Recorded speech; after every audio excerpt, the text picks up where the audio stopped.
মমতা বন্দ্যোপাধ্যায়ের দল একটি প্রাইভেট লিমিটেড কোম্পানি এবং এই ধরনের কোম্পানি অন্যদের শেয়ার হোল্ডার করে না। দলের সুপার শেয়ার হোল্ডার তার ভাইপো অভিষেক বন্দ্যোপাধ্যায়। বাংলার মুখ্যমন্ত্রী মমতা বন্দ্যোপাধ্যায়কে কুরুচিকর মন্তব্য কেন্দ্রীয় মন্ত্রী তথা বিজেপি নেতা গিরিরাজ সিংয়ের। পাল্টা প্রতিক্রিয়ায় কেন্দ্রীয় মন্ত্রীকে দেশবাসীর সামনে ক্ষমা চাওয়ার দাবি জানিয়েছেন তৃণমূলের রাজ্যসভার সাংসদ শান্তনু সেন। কি বলেছেন তিনি, শুনুন। ममता बनर्जी की पार्टी भी प्राइवेट लिमिटेड कंपनी है।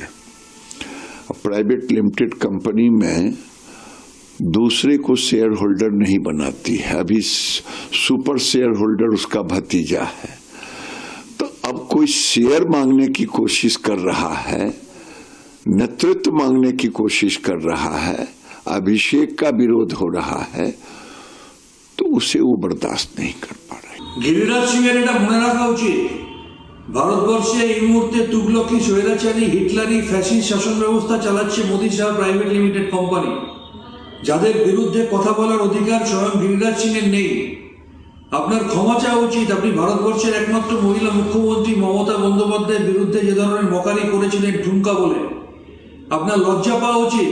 আপনার দপ্তরের আধিকারিকরা স্বীকার করেছে যে হ্যাঁ, বাংলা ন্যায্য পাওনা পায়, কিন্তু বিজেপির নেতারা এখানে এসে বলে যাচ্ছে বলে আপনার দপ্তর বাংলার টাকা ক্লিয়ার করছে না। আপনার লজ্জা পাওয়া উচিত। ভারতবর্ষের একমাত্র মহিলা মুখ্যমন্ত্রী, যিনি এতবারের প্রাক্তন কেন্দ্রের মন্ত্রী, এতবারের সাংসদ, তিনবারের বাংলার মুখ্যমন্ত্রী, আপনার কাছে সময় চেয়েছেন, আপনি সময় দেননি। আপনার মুখে এই ধরনের কথাগুলো শোভা পায় না। সবার আগে আপনার মমতা বন্দ্যোপাধ্যায়ের বিরুদ্ধে কুরুচিকর মন্তব্য করার জন্য সারা দেশের মানুষের কাছে হাত জোড় করে ক্ষমা চাও।